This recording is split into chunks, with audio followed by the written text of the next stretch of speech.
to revoke consent for recording, but otherwise, hopefully it's all good. Okay, fingers crossed that works. Great, so just a couple of reminders. Firstly, please take points of information, they're important for engagement.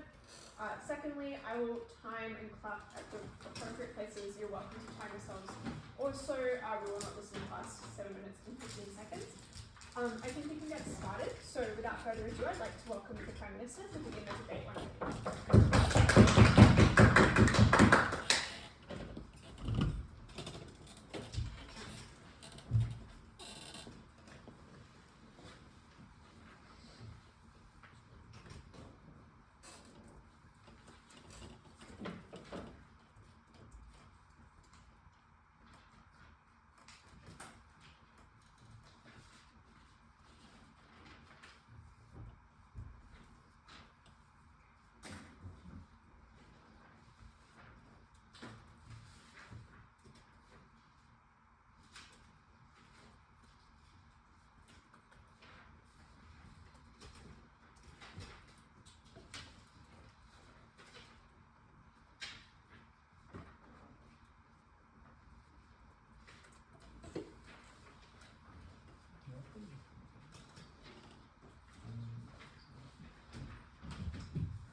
Three things in the speech. First, just a bit of modeling. Secondly, exploring why these R&Rs are even used in the status quo and why it's inherently bad in the status quo. And thirdly, just going into why this tends to be a really bad form of censorship and why research is improved on our side in the absence of R&Rs. So in terms of setup, we just think it would be quite simple when we abolish it. I think you would have left the other three options left for the publisher. They could accept it completely or give a conditional acceptance or outright reject the article, and we think this would be preferable to an R&R.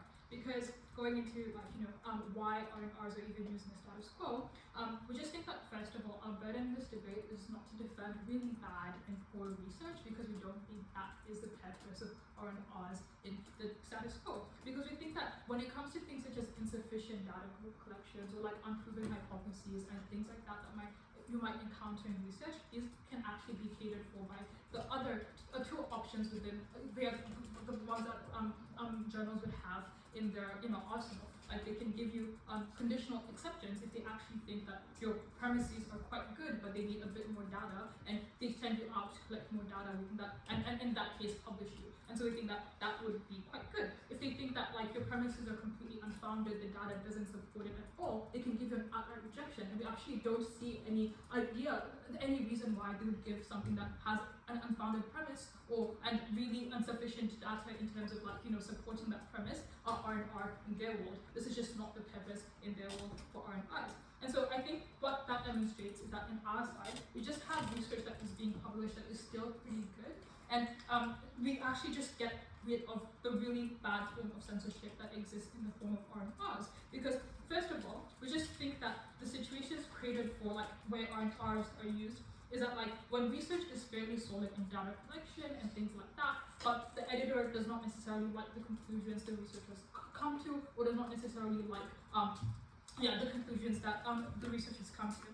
First, why would this happen? We think that most academic journals are leftist inclined, and I think this is quite obviously because universities and their composition tend to make universities lean towards that inclination. That is to say, they usually have a fairly young and progressive base that usually is in support of fairly progressive policies, fairly progressive research. And in the instance where they end up publishing something that is maybe against what is the majority perspective in that university, in that institution, that research journal ends up facing a form of backlash and reputational damage in the form of the students, right? Because they're usually against more conservative forms of research that they've done. And so we just think that a lot of the times universities don't want to actually see backlash about things that they've published.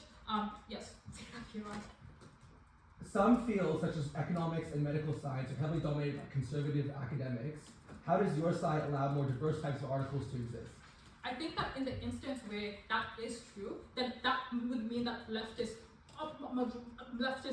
articles might be subjected to R&Rs in those fields primarily, and we think that they would also, this would still apply in terms of censoring leftist perspectives in that field. We think this is applicable in either scenario where it's a conservative dominated field or a leftist dominated field. We think it's just equally applicable in terms of the reputational damage it causes to the research journal, and in terms of the perspectives they formally they formally accepted. So in terms of the harms of the R&R, we just think that research that is quite good is edited and repackaged in a way that supports pre-existing conclusions that were already in that field. For example, you might be researching into, let's say, women in STEM and their performances and things like that, and you come into quite drastic conclusions, maybe to do with maybe biological differences and things like that, and you are hit with the R&R, and you are told that actually you have to repackage this because this is not the scientific consensus right now, this is incredibly flawed, and I think there's better justification and better reasoning for that. I think that's when you'd be hit by R&R. And so we think that that's really quite bad, and we think that the reasons why editors are actually, and why writers are quite okay and end up actually repackaging their perspectives to match the one of the journal is for just the simple reason that they're within that field, there probably is that same bias across most journals that publish within that field, and so they're likely to actually get a different result when they go outside. And I think once you get hit by an R&R, other journals are less likely to accept you on the basis of actually seeing that R&R on your record and thinking that you've outright rejected it, you refuse to review that article and ameliorate it. And in that instance, we think that is actually quite bad. Why is the possibility of outright rejection okay on our side? Because I guess that's what they're going to push. I think that it's okay because most journals would just be afraid of the optics of outrightly rejecting research that is controversial for no other reason than the fact that it seems controversial. Because I think it's quite easy for the person who wrote that article to just go up online and say, hey guys, I wrote this piece of research on something that was against the grain in this field, in terms of maybe prospect or efficacy of affirmative action. It was outright rejected. The reasons I was given were not compelling. They can put that data out there, and I think that usually is something that is quite threatening to journals, and so they're likely to reject them on our side. The difference is on your side, they don't reject you, but they make you completely rewrite the article in a way that actually fits their perspective and fits what and fits the pre-existing conclusions they've already come to within that site. And we think that that's just inherently bad and means that you have less diversity in terms of the publications that you have on your side. You have less discourse. So in terms of the impact, the idea of less discourse is actually quite important because we think that conflicting perspectives within a field are necessary in order to actually improve perspectives that might be correct, but do need some challenging in the form of different conclusions so that you can actually come up with better evidence to support your conclusions in that instance. And so we just think that in order to understand issues, it's actually necessary to have the completely contrary perspective already out there published in order to come to good good conclusions and good research. Secondly, we just think that they have more radicalization on their side if it is perceived that there are some journals that are they're censoring people that have this kind of angle that they're promoting, because we think that most people can see these trends and it leads to qualification of public intellectuals such as Jordan B. Peterson, who can say that they're going against the grain in that sense and actually worse than the discourse that would occur within academic spaces. So for all of those reasons, so proud to propose OG.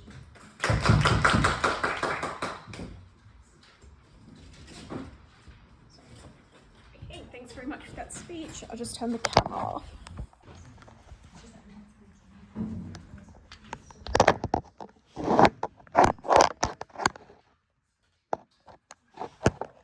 Okay, hopefully that is kind of stable. Well, and I'll just check that it's recording. Yes. All right, thanks very much for that speech, and I'd like to welcome the Deputy Prime Minister to complete the debate whenever ready.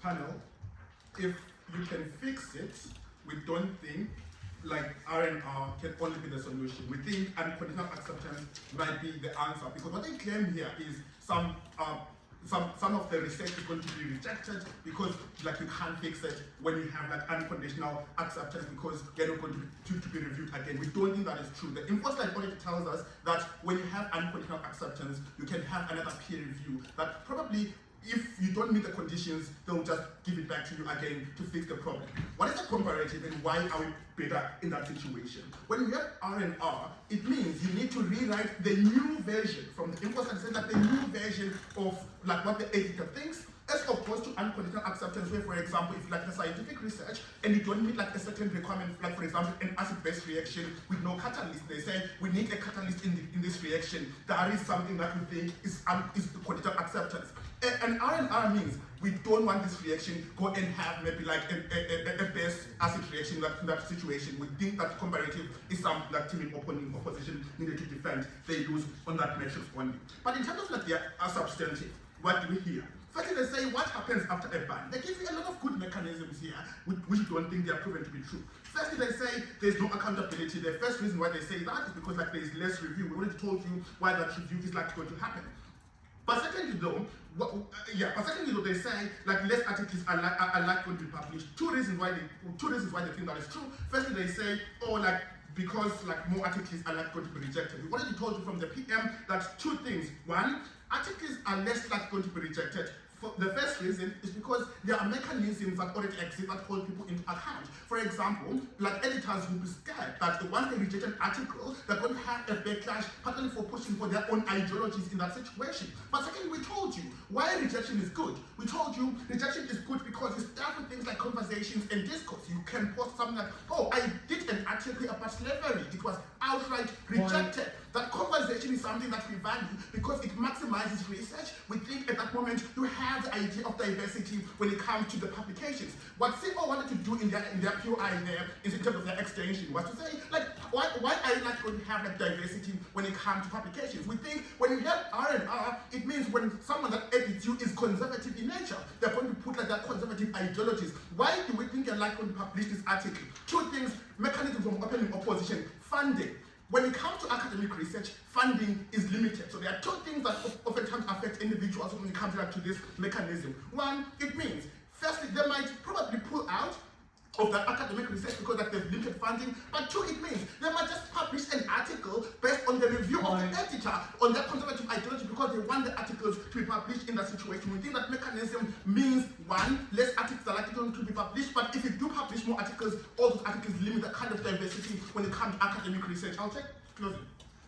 R&Rs create much more discourse because you can target the specific things the reviewer said about your article, and therefore you can identify any biases or issues, whereas rejections, you can just complain wildly into the air, but it's very unclear why someone would listen to a rejection as opposed to an R&R. No, I don't think that's true. Like, look at this lecture. So, Ellie, you publish an article, and then they give you back that article and say, you need to revise.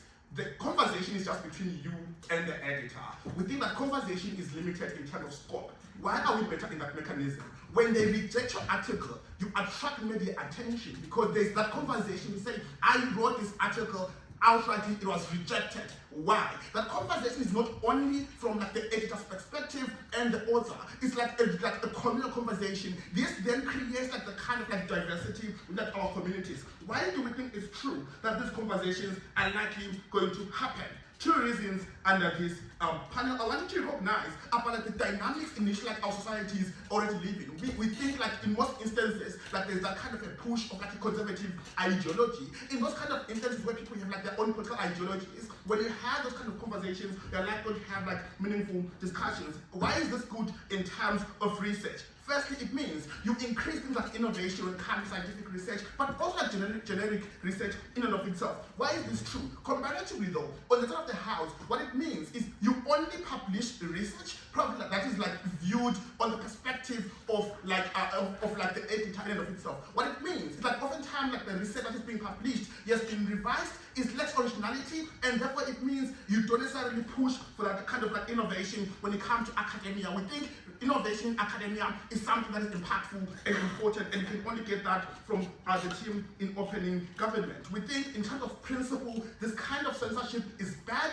because it limits the scope of which research is prioritized, and it harms academia in and of itself. They lose in this debate. Why are we comparatively better though? We say we're comparatively better because we create the kind of we create the kind of the attention that we told you about, the media attention when people reject the articles. But also it means you increase diversity when it comes to research. The team in opposition, what we want them to defend is a mechanism on why they are likely to have one, better innovation when it comes to research, but two, they need to prove why when you have R&R, you have more articles being published in that situation. They've told you that there is limited funding when it comes to academia in and of itself. In terms of extension then, extending out from what Alex had told you, why is this form of censorship bad in terms of principle?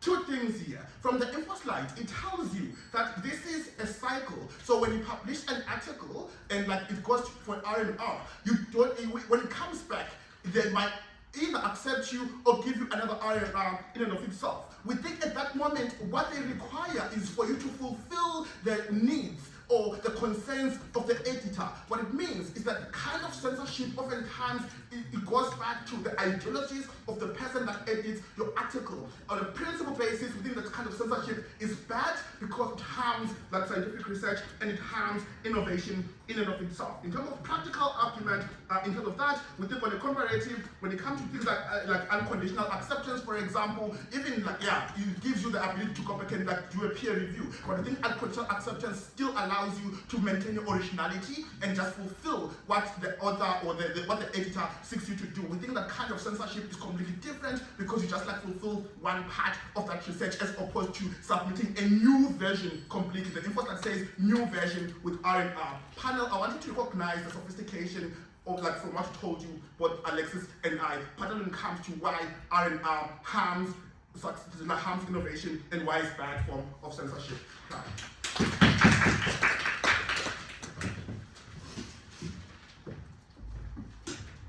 Okay, thanks very much for that speech. And now I'd like to welcome the Deputy Leader of the Opposition to conclude the opening part.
Speaker, when a paper gets rejected, that research into a new cure for a disease, that research into a new form of renewable energy, that research into a newer, more efficient AI simply gets lost. If you lose more research, then you lose this debate because research was the most valuable thing that we could have. And when that research gets outright rejected, that is gone. That means someone else is going to have to put all the time and resources into doing it again. And that was a massive loss for the academic community.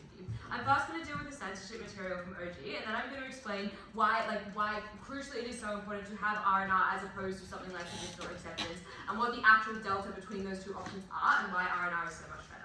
So firstly, to address the censorship push from OG, so their case is to say that essentially that now there's issues with censorship because journals are likely to be biased in the way that they apply R&Rs, and they're going to likely try to make you do dodgy things like change your conclusion in order to fit with the values of that institution. A few layers of response to this. Firstly, to the extent that an editor was being blatantly biased and asking you to change the results of your paper in a way that you knew was wrong and you knew was not academic, you could just take your paper to a different journal. There are multiple journals that exist. You're never forced to stick with one editor if they are asking you to be unscientific. So it was never clear why you were forced to, accept publishing an unbiased conclusion that you didn't accept with. But secondly, and crucially, the incentive of journals to avoid backlash by publishing unpopular conclusions is symmetric in that people are going to get mad at them either way, whatever the review process was before that, meaning that they'll simply reject these articles in the first place instead of getting them reviewed.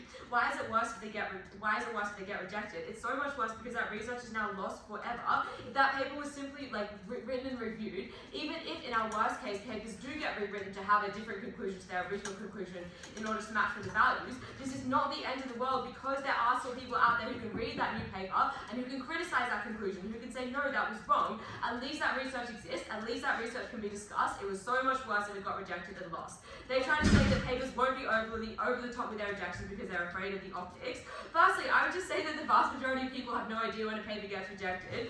Papers are being rejected all the time. It's so unclear why this would ever create discourse. At best, this is something that was only spreading either in circles of academics or in circles of conspiracy theorists on Facebook, neither of which were groups that journals often really listen to, given that journals are usually big companies that sort of have the power and they have plenty of other papers that they can publish to academics and mad at them. And also, so it's very unclear why they would actually be afraid of those optics.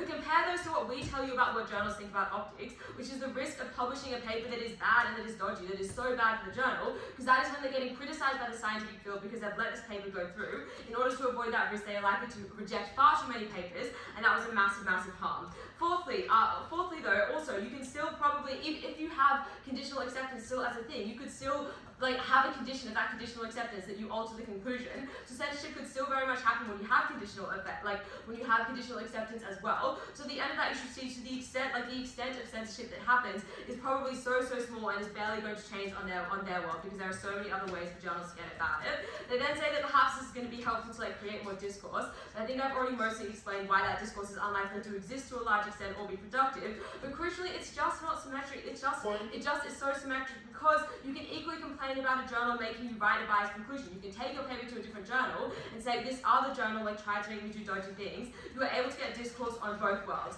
But I'm also just at the end of this just going to outweigh this case because honestly, the vast majority of academic papers, the vast majority of academic fields are usually not super ideologically based. Things like engineering, things like a lot of medicine just aren't that based on ideology. Just in terms of quantity, if our impact is that papers are published less in all of those fields, that was going to be a far greater impact than some censorship in some fields of research. So just on that scale of that impact, we're already getting over OG.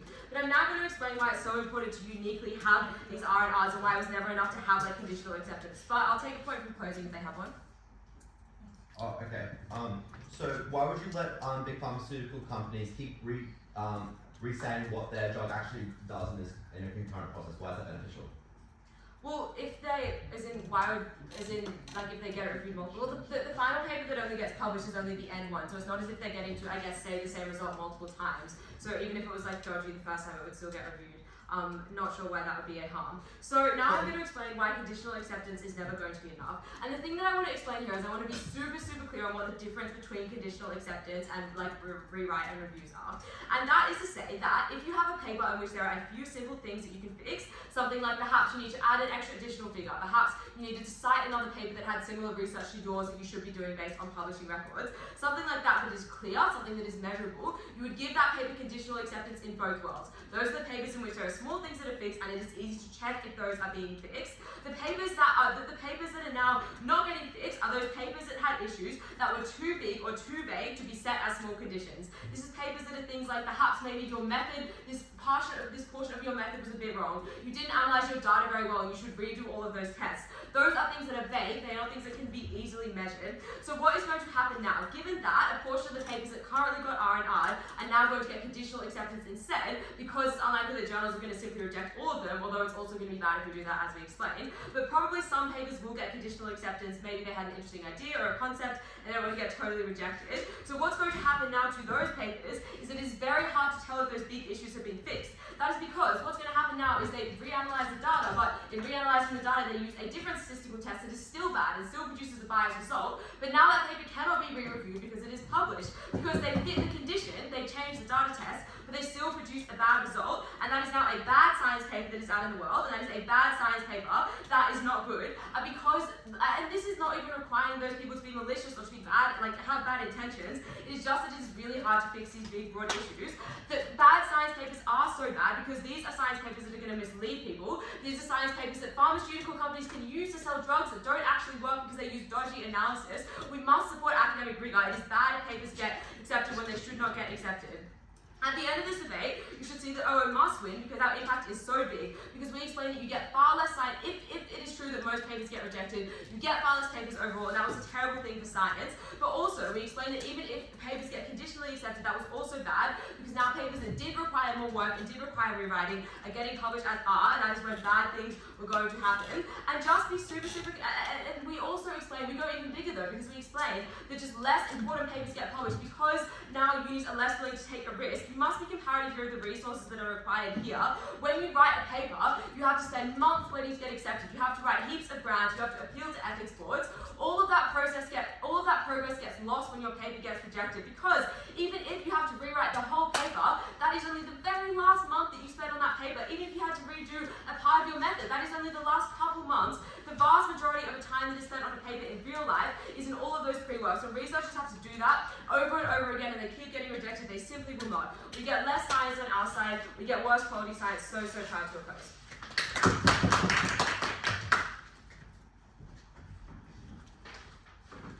Okay, thanks very much for that speech. And now I'd like to welcome the government member speaker to begin closing comments.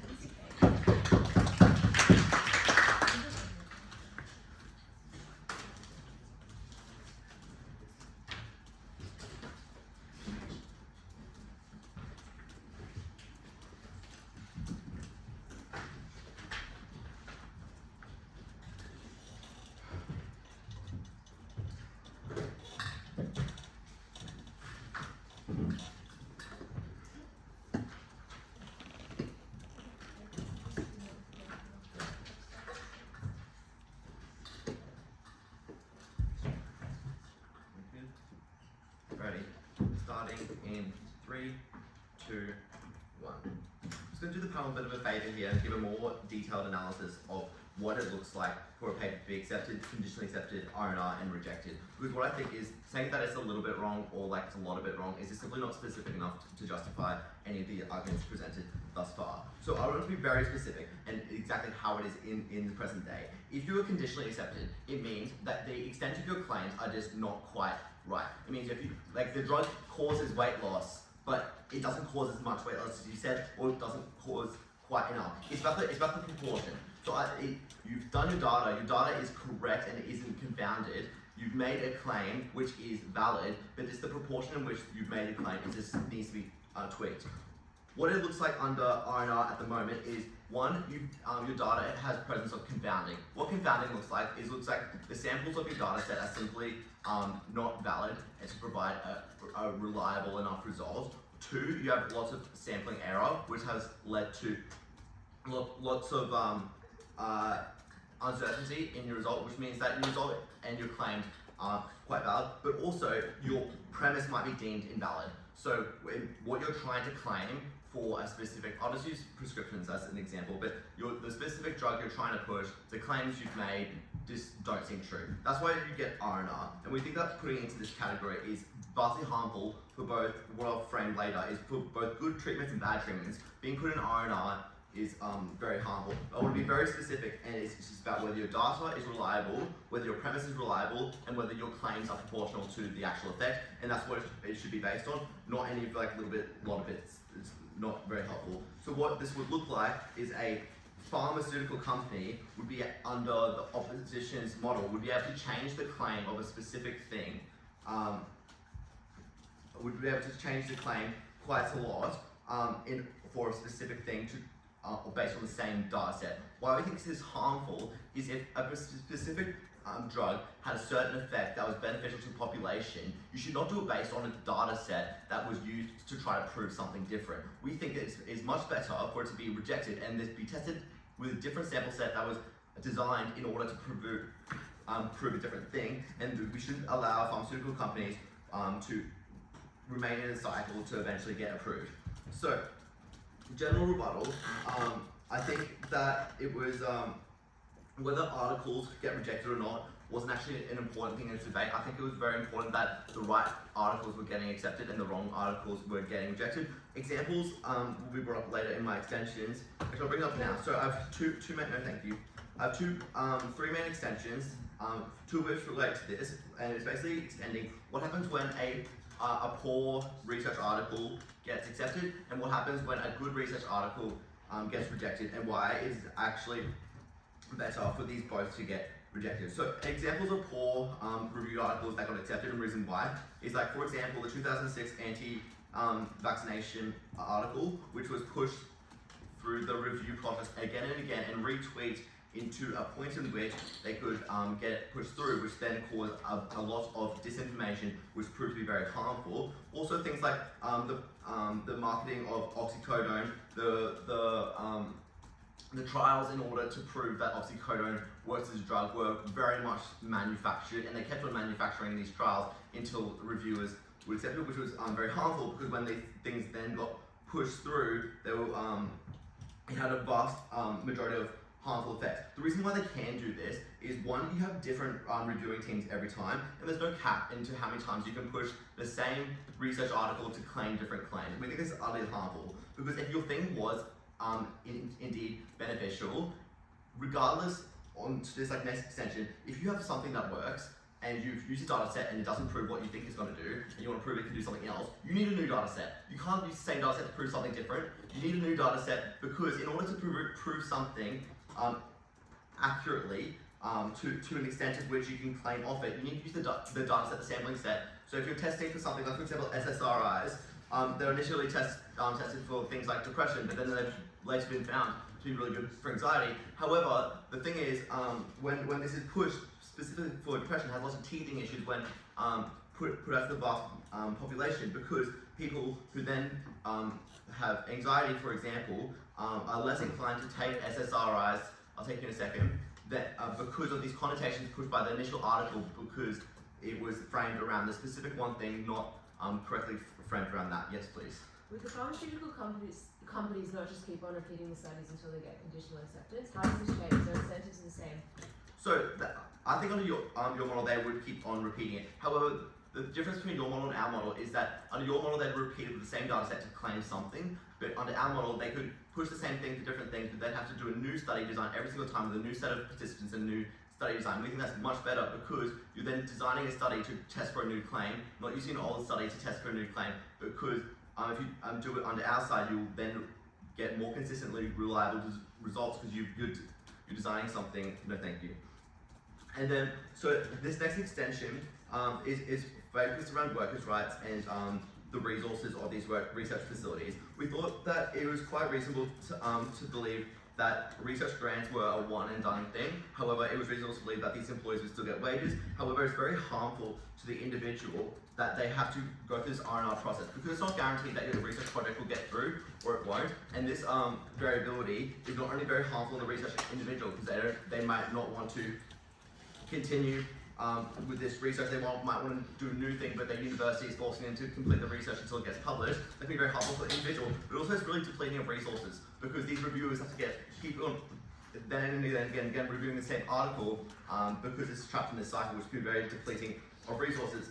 But what I think in the comparative is that if you have a research article that is good and you don't have enough data to prove it correctly and it goes into R&R, you're best just rejecting the study design to prove that it's good in the right way. And if you have something that is bad, it is inherently unjustified to keep on pushing it through into a different way to a different review group until it's what slips through. Because what we want is, we don't care about more research articles or less research articles. We want the research articles that are being pushed through in order to be correct and proved correct with the correct data set in order to create the best results. Thank you.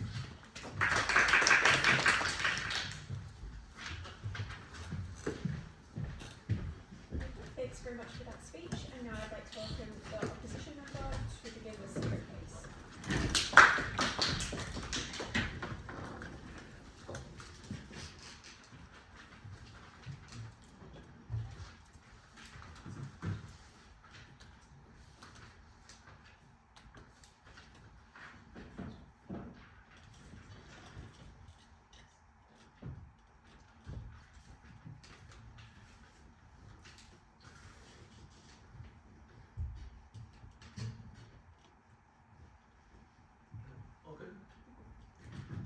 I want to start by knocking out CG, because I think their way of framing R&Rs in this case is very, very bizarre.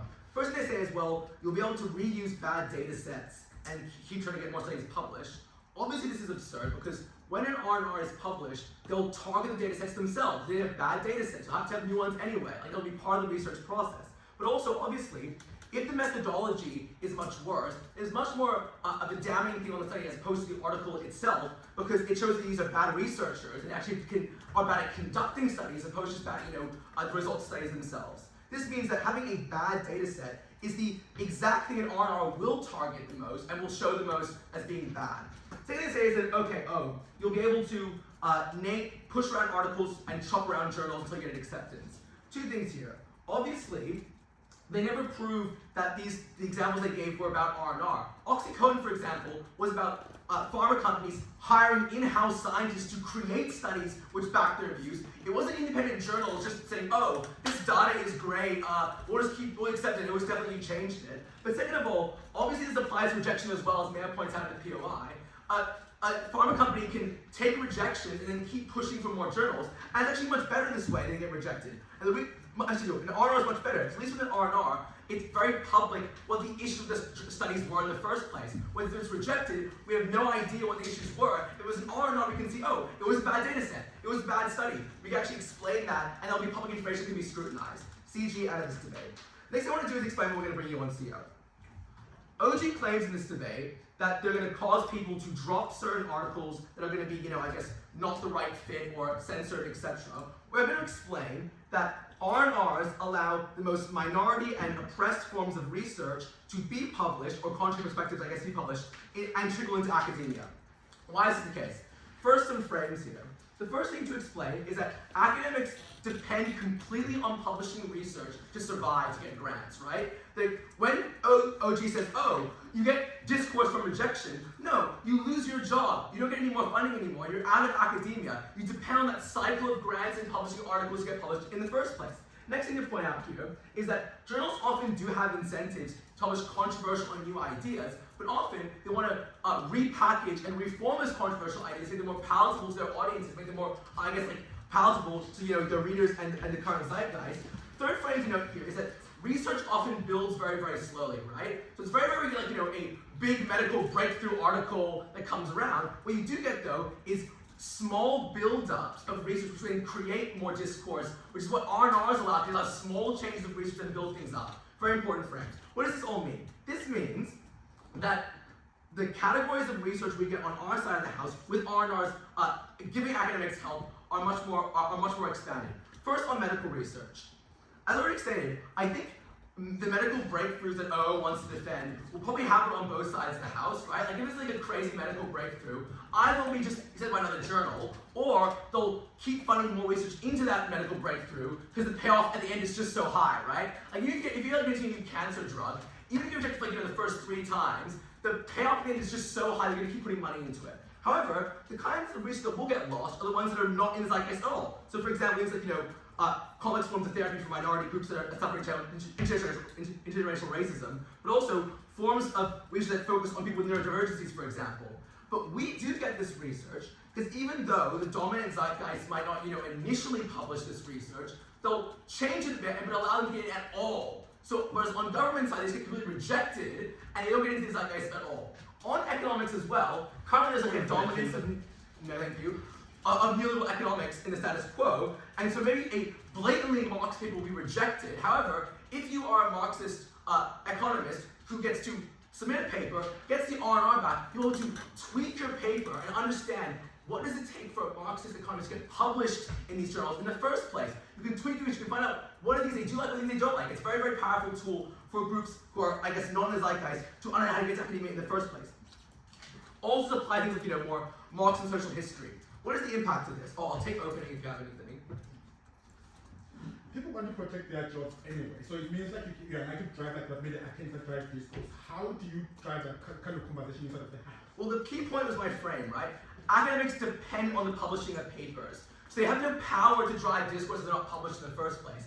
What are the impacts of this? The first one is that we get fringe and oppressed voices into academia at all. Now this works on two levels. First, it works on the trickling down of these ideas into discourse, but it also means we just get the individuals to have more power within academia, right? Because the more you do get published, you get better teaching positions, you get better grants, you get more grants, you actually become part of the review panels, which assess future journals and future papers, can accept more things.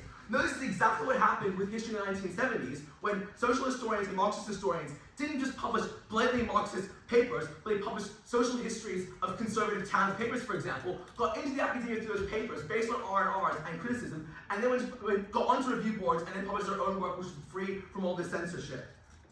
The other impact here is just get more varied forms of research, because they will take less risks with that research, and will publish them more. This outweighs our opening half for a couple reasons. First of all, as I already pointed out, the massive medical breakthroughs are going to be completely symmetric. Any kind of massive case will be completely symmetric.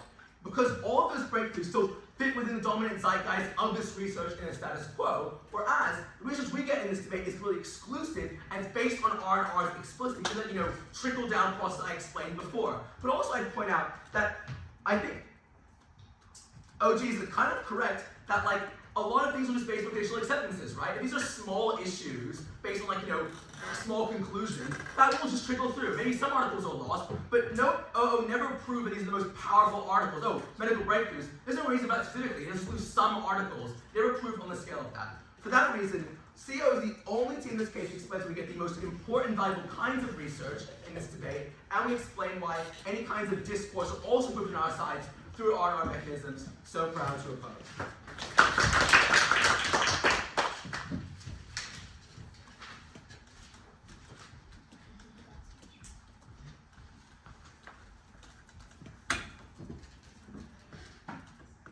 Thanks very much for that speech, and now I'd like to welcome the government group speaker to conclude the government bench.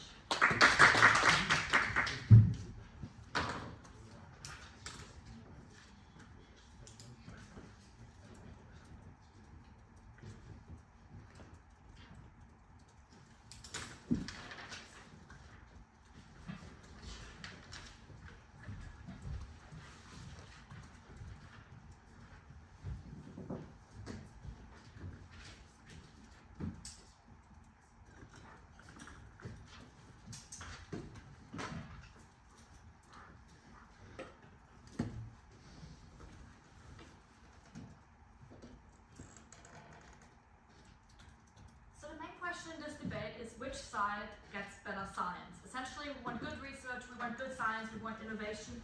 And on Opposing Government, we give you multiple unique reasons why abolishing R&Rs leads to better science. So just to wrap this, to quickly summarize this again, articles that currently get R&Rs will, in our world, go into two distinct buckets, which is either if they're on the better side of those articles, they will probably in the new world get conditional acceptance, or if they're simply not good enough, they will get rejected. And we explained to you why either of that is an improvement. So the government member explained to you why is it actually good if bad articles get rejected, because the whole opening half of this debate basically circling around how rejection is like super harmful and just about whether more articles would get rejected or not. We told you at Government Member that it is actually good if more articles get rejected because many articles are simply not good enough. And the standards for scientific research should be very high. We should not give articles that have like major fundamental flaws R&Rs. We should just tell the researcher, no, this is not good enough. You need to do something else and get closure on that rather than keeping it in the cycle forever. Closing opposition came out and said, well, this will be targeted by R&Rs, like if, for example, the underlying data is really bad, that could be targeted by R&Rs. I just want to say that it is review and rewrite, not like restart and rewrite. So like it doesn't target if like the whole underlying data is bad, then that is not targeted properly by R&Rs. In that case, you just need to have a rejection and start again and gather new data and then write a new article with data that actually fits. No, thank you. We also explained to you why the cycle of R&Rs is really dangerous because some researchers, especially if they have like the funding and the backing of corporations, for example, they could just, they could just redo it and rephrase it a bit, rewrite it a bit until they eventually get through, which has happened in the past with, for example, that anti-vaccine study that he mentioned in 2016, where it was essentially just going through multiple rounds of R&Rs until it was accepted, which is also possible because since the board of reviewers is different each time, there is not even any consistency, so you could at some point just get a board of reviewers that is like not as strict and then gets through, which is extremely harmful for the quality of research, obviously. Yes, I'll take opening. So why would Big Pharma kind of brute forcing articles to be accepted into like acceptance with the same data lots of times be worse than doing it with new data if the data is still based on flawed research? Well, if the new data is still based on flawed research, they get rejected again. Like the whole thing is that this raises the bar for acceptance, or even like for staying in the cycle. And if they just do it again with new bad data, they will get a rejection again, rather than being kept in that cycle where they might eventually get accepted with their flawed data, which is obviously really harmful. So that is why these are our reasons why it is actually good if some more articles get rejected, because we think the bar for science should be high. And then also on why conditional acceptance, so that other bucket of articles that are currently getting R&R that would get conditional acceptance, why that is good. So in many cases, the flaws are actually quite precise. There's some problems with the methodology. The statistical significance hasn't been tested like stringently enough, stuff like that. And very often these articles will still get R&Rs just because it's like less of a commitment for the editors, because they can then still like they haven't like fully made up their mind yet. And we think in that case it would just save so much time, so much money that could be used more effectively into the actual scientific research, because this whole process is extremely expensive and bureaucratic, and it takes a long time. And every time you get an R&R, that whole cycle just starts again. And opposition claimed that like this change would like hold science back and lead to science not advancing as quickly. We told you that the opposite is actually the case, because these multiple rounds are what often holds the process up, what leads to papers being only published like years after the initial data was collected and after the experiments were conducted, just because these cycles and cycles of R&R often take so long. And then another unique point, conditional acceptance can fix that in cases where the research is actually good, the data is good, and you just need to fix specific flaws. And you still have the accountability. You still have the accountability because you still need to fulfill these conditions. So if the conditions aren't fulfilled, then the article still won't get published. You conceded at the start of your speech that some articles which would have gotten a conditional acceptance in your world would have gotten an R in our world. Is it not a complete concession that you get bad research that slips through in your world with a conditional acceptance? No, because the bad research wouldn't slip through. The bad research would go into the bucket of being rejected, which is a good thing, which raises the bar. and the research that is good enough for conditional acceptance but currently doesn't get it just because the editors don't want to commit to it, that would then be fast-tracked and go through faster. Lastly, on the completely unique material that we brought up at government member about working conditions and why that is important. So if researchers get R&R, they have no security whatsoever about whether their article will be accepted in the next round, about whether they will ever get published. While if they get rejected, at least they have closure, and if they get a conditional acceptance, they have some security. They know that if they fix these flaws, they will get acceptance. So R&Rs are extremely bad for the working conditions in science of researchers, which are already precarious because there is so little job security, largely because of that. So we think that this is an extremely important point that should be weighed very highly here, because if working conditions in research are bad, fewer people will go into research, fewer people will be motivated to do research, which leads to less research and worse research. So our side gets the better research, our side gets better quality research that goes through quicker, saves costs, and improves the working conditions of researchers. Very proud to affirm.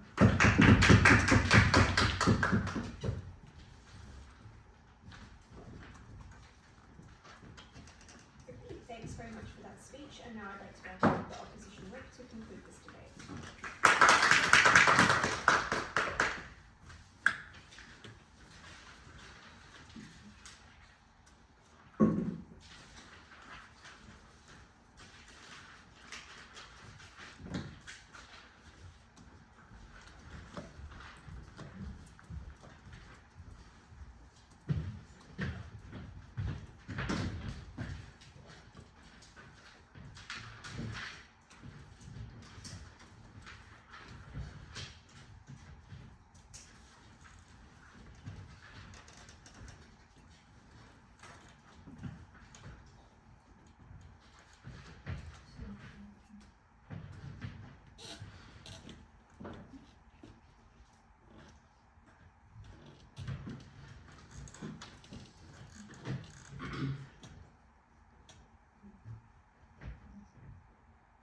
Starting my speech in 3, 2, 1. The reason R extension, that is that we specify that the type of research that you lose by making R and R into like conditional is the most important, is because you actually lose the most important type of research and you force those to be stopped, which ultimately means that we actually have the most tangible harms and benefits in this case. I'm going to first start off by responding to CG, then OG, and then CO. What issues do we see with CG? I think CG makes a number of kind of uncharitable assumptions on how like R&R will work. I think it's very unreasonable that they say that this R&R will be using poor data sets, and they characterize how pharma is like so like malicious and like unfavorable. A few responses. Firstly, in like rebuttal response, we'd say like, this is probably like symmetric. If these pharma are like so like malicious, they'd probably do it on both cases. But secondly, a response is to say that like academic researchers like are in competition, so they're most likely to point out like very like blatant and like false things. It's clear because they are like so financially like dependent on actually getting something published. It is very unreasonable to assume that like these massive like mischaracterizations and repackaging was going to be something likely. I think firstly because researchers have their own reputation to uphold, but secondly because the publishers themselves also have a standard to uphold. Yes. Okay, so if the point of science is to have good data to make valid claims, why are you making room for bad data to be shown as valid claims? That's what I'm saying does not happen. It would never be the case that you'll be using this bad data, because we tell you that this data would not be used in any case, because it would, if you are doing something that is not the scientific procedure, that just won't happen. I think I need to make this very clear. And no, thank you. And I think what they do, as my member told you, by conceding that this R&R becomes conditional, they assume that anything that is under the bracket of R&R is inherently bad in its own right. it was never any explanation other than like some like weird metrics that like ooh like they don't like know something or like they don't meet the burden. Clearly, there's obviously a lot of important ideas that perhaps just need a lot more research that aren't fully developed. It is not clear that just because it does not have a clear like study and then like the clear outcome that is like not, it doesn't have that is just bad, right?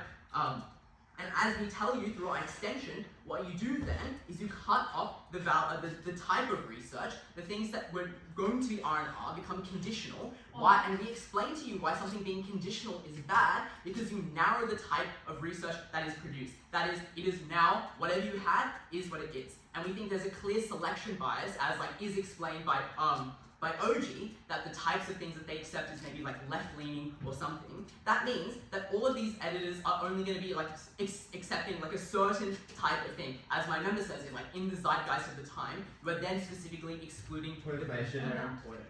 No, thank you. Okay, then moving on to like OG. What responses do we have here?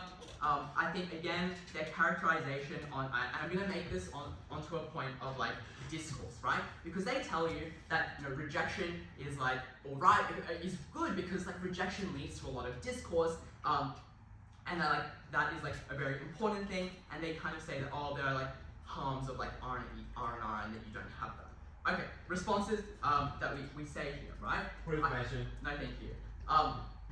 I think here that the issue that the mechanization on like rejections is like symmetric, right?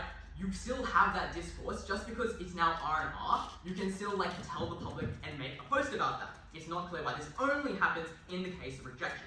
But however, as we explained, like in Member, we think that this discourse is probably going to be a lot more like high quality when it's in R&R, because you actually have this discussion not only happening with the public or like saying, ooh, like corporation or like this editor is really bad, they don't like me. Now it happens with revision, this process where people are actually talking about, okay, why was this idea not what they wanted? They have discussion between like academics, people who are then thinking more complexly about the issues.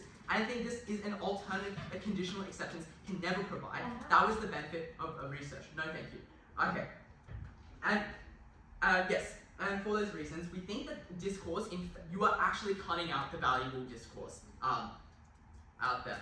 And as a result, you are actually losing a lot of the benefits, and that is, as we explained, the very important types of research, those that are like, say, in like neurodivergency or like trauma that have happened over generations, things that like aren't in the zeitgeist, things that aren't accepted, because what is being accepted now is the conditional things.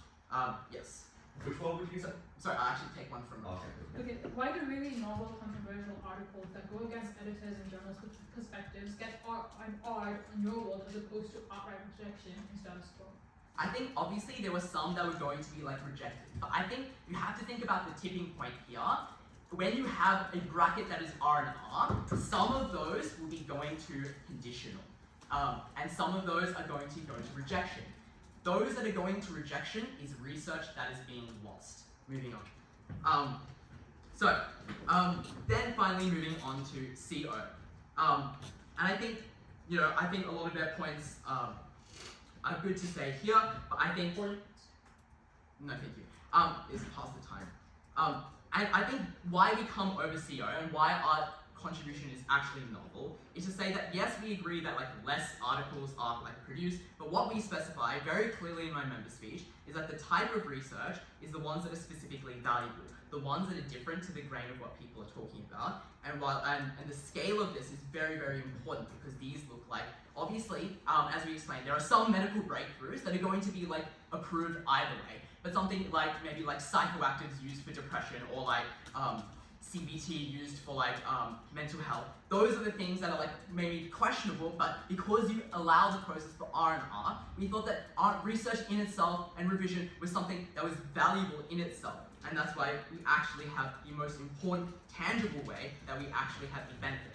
So at the end of that debate, we probably see that what we have is show that the benefits that you kind of get from like removing R&R is like very marginal and very like questionable but what we actually showed is there is a very large harm in the quality of research. For all those reasons, proud to be part of it. Okay, thanks everyone. Please cross the floor, shake hands, and leave the room. See you in 15 minutes. Thanks everyone for the debate. Really enjoyed it. Thought it was very interesting. What I'll do in this adjudication is provide a couple of pieces of feedback. I'll tell you how the panel saw the debate, and then I'll explain that result. So in terms of feedback, firstly, I'll just encourage you all to come get individual feedback if you'd like. I have some stuff teams could have run that they didn't, so I'm happy to provide case ideas as well, but I have plenty of individual feedback. And you should also talk to the panelists if they would like, because I thought they had good takes on the debate. So in terms of feedback, two things. Firstly, I just think that all teams in this debate were at times strangely lacking on just characterization about what R&Rs actually look like what feedback is given, why are R&Rs given out as opposed to other forms of feedback, who are the editors of journals and what are they doing, what is the difference between a peer reviewer and an editor? These, I think, are all useful questions in explaining why R&Rs differ from other things like conditional acceptance. The second thing to say, though, is just a note, is I think oftentimes in debates about research, teams fixate on science, and that's fair because science is important, but there's just heaps of other research that gets made and impacts policies. So you should talk about social sciences as well. I think that would add depth to this debate. All right, so let's get to the call. This was a consensus decision. We initially had slightly different calls, but obviously reached consensus. The call is as follows. We thought the first went to opening opposition. The second, relatively closely, went to closing opposition. The third went to opening government, and the fourth went to closing government. So that's first OO, second CO, third OG, fourth CG. To explain that, I'm going to start by explaining how the opening half was decided and then weigh in both of the closing teams. So on the opening half, what do we hear from opening government? Essentially, the key claim made by opening government is that R&Rs enable censorship, and there are two parts to this argument. The first one is comparing R&Rs against conditional acceptance to explain why they're used for censorship in a way that conditional acceptance is not. And the second part of the argument is comparing them to outright rejection to explain why outright rejection is a preferable form of censorship, I suppose, than R&Rs. So the first part of the argument with respect to conditional acceptance is essentially just used to suggest that R&Rs are much more radical kind of changes as opposed to conditional acceptance, and therefore it is easier for biased editors to use R&Rs rather than conditional acceptance. Additionally, it is explained here that it is very likely that people give in because obviously they want to get publications, and as a result, this is a relatively effective form of censorship.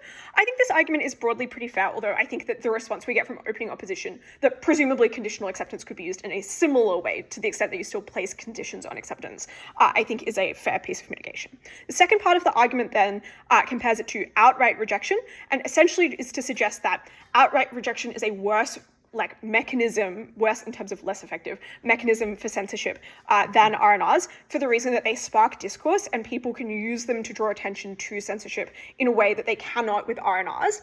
I think that we'll get to the responses here, but I guess just as a note here, I think that this probably needed just a little bit more explanation to explain what rejection looked like and what the process of creating discourse from it looks like. I think it is a little bit assertive that this is an effective spark to discourse, but I think it's certainly a plausible claim. What do we then hear from opening opposition? A couple of things. The first thing that they suggest is that rejection is going to be more likely because of the set of things that currently get R&Rs. The dispositions of journals are relatively risk averse, and that means that they will tend towards rejecting things rather than providing them with conditional acceptance because they care a lot about things like image harms.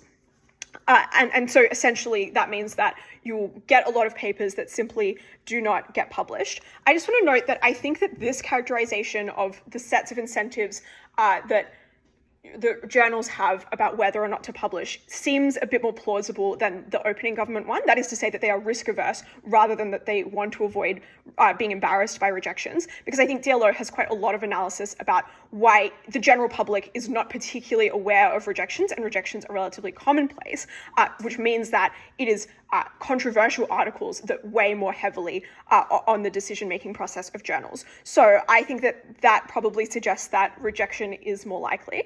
This is impacted a little bit confusingly in that I think that it is fair for opening opposition to claim that there is time wasted or opportunities wasted on the part of academics, but given that they spend a lot of time in response to opening government being like, well, people can just shop around and, apply to different journals, it doesn't seem like those rejections necessarily stop those research from ever being published. So I just want to note, I don't think that claim necessarily reaches its maximum impact in the debate. The other material that we get from opening opposition is twofold. The first thing that they say is that conditional acceptance is likely to be insufficient because profound changes are needed, and it is bad to not give things a second time of getting R&R'd or getting reviewed if they are insufficient to get published. I think that this is quite a good argument, and I think it's impacted very clearly in terms of just providing people with very useful feedback that improves the quality of research down the line. The final thing that we hear is just, I think, some quite good weighing from DLO, which is to suggest that losing out on good quality research or the opportunity to get feedback is worse than political bias, because political bias is relatively domain specific, whereas research occurs in many domains. I think that there is certainly a principled harm to political bias, but I think that the resolution of that political harm is contingent on opening government proving that they get around censorship, which I think opening opposition sufficiently rebuts. So that explains that opening opposition, I think, significantly mitigates the extent to which R&Rs are uniquely used for censorship, and then just explains that R&Rs are probably preferable as forms of feedback and as forms of academic gatekeeping than the other options provided. So that's why opening opposition gets the first in the opening half. Let's bring in closing government then. Closing government essentially say, we don't care about the quantity of studies, we care about the quality. And then they suggest that the difference between R&Rs and conditional acceptance and also outright rejections is the extent to which the data needs changing, and therefore the trade-off involved in this debate is between outright redoing the experiments versus just tinkering with the data. Just as a note here, I think that this claim about this being the nature of R&Rs is broadly asserted. It is unclear to me why necessarily you would not reject something where the data is straight up wrong and needs to be redone. And I think that this is successfully pointed out through successive opening opposition points of information, who just suggest that if you get data wholesale wrong, you are likely to have a rejection, and it is not clear what the incentive of a journal to provide an R&R is. Additionally, though, I think this is rebutted sufficiently by closing opposition, who point out that you would just need it to pass an R&R process again, or pass a review process again. So if it is still bad, it is unclear why it would get published ever. The response that we get from closing government here is to suggest that the board of reviewers that you have is not consistent. And this might be true, but it's still incredibly speculative because it's not clear that the board of reviewers, even if it is different, is any worse. And so it is not a sufficient argument to suggest that you would then get bad research published. Finally, I just think that closing opposition on this claim does a decent job attacking the empirical claims made by closing government. That is to say that things like pharmacological research is often not actually submitted to, to journals. It often occurs separately in-house. So I think that suggests that this impact about data is pretty speculative and doesn't get a lot of credit in the round. The other contribution that we get from closing government is about the job security of academics and the idea that this is particularly destabilizing to be unsure of the end process of your research. I think that while this argument is true and valid, its impact in the debate is somewhat limited because it's just unclear why specifically R&Rs have this effect. That is to say, if the comparative is rejection, which closing opposition suggests it is, then presumably that is also not good for your job security because you're still not getting papers published. So I think the comparative there is a bit of an issue. That means I think that closing government struggles to land an extension in the debate. I think because obviously the op-bench responses explain why op-bench wins over them, and given that contribution I think then is less than that provided by opening government, they unfortunately come forth. Let's talk about closing opposition then. Closing opposition's extensions are two things. Firstly, they suggest that getting published is an important imperative for academics because it just gives them money, and therefore it is important, not getting rejected, getting an R&R is important for academics because it provides them with useful information to get published in the future. I think this is a pretty good independent benefit in the debate that has to be credited, this is an important stakeholder. The other impact though is that they explain a specific circumstance in which getting feedback is important. They suggest that in some domains that are politically or ideologically biased, being able to understand the zeitgeist of that discipline is really important, and getting that information allows researchers to be more successful in getting published down the track, which helps to promote academic diversity. Let's talk about how that weighs up against the opening teams, starting with opening government. Essentially, I think that closing opposition probably is able to co-opt a lot of opening government's material about ideological diversity. And the reason for that is, I think that they explain that shaming rejections is more difficult than shaming politically motivated R&Rs. They explain this explicitly in extension and also in rebuttal, where they suggest that having reasons why you have been asked to revise gives you the grounds to have a discussion or to have that discourse benefit in a way which is more precise and likely to be better than opening governments. Additionally, though, I think that they also explain why academics are more likely to have a platform to do that discourse at the point where they are able to make their way into the discipline. You know, complaining about getting rejected from the fringes comparatively seems probably less effective than what CEO suggests, which is, you know, using this strategically to get more of a platform and change the discipline eventually. Additionally, I would just note that I think the POI we get from OG to OpWhip seems somewhat unstrategic. The POI essentially suggests that controversial research is likely to get rejected in the status quo. But if that is the case, it's difficult to work out what the kind of exclusive benefit of opening government is if rejections happen anyway in the status quo and rejections are good. So that, I think, is why closing opposition is broadly able to co-opt the analysis about political diversity coming from opening government. Finally, let's weigh against opening opposition. So closing opposition does some explicit weighing to suggest that they are talking about the highest delta cases that obviously wouldn't get published either way versus, opening opposition set of cases which are probably less contentious and, probably not, massive groundbreaking things in medical research. I think that this is probably fair, but I think that opening opposition does their own explicit weighing when they explain that most fields aren't actually that politicized, and the impact of that material is to suggest that either team on the short diagonal is only talking about a relatively small and domain-specific set of cases, which means that I think that the benefit about just getting feedback and improving research occurs in a larger set of cases than the one described by CEO. I think the additional thing, though, is that CEO is a little bit lacking in analysis as to why this ideological diversity is necessarily good. I think we could have had more impacting about why it actually matters to have Marxists in history, for instance, in order to weigh that over the wider spread benefit provided by opening opposition. So that explains why opening opposition comes out on top on the opposition bench.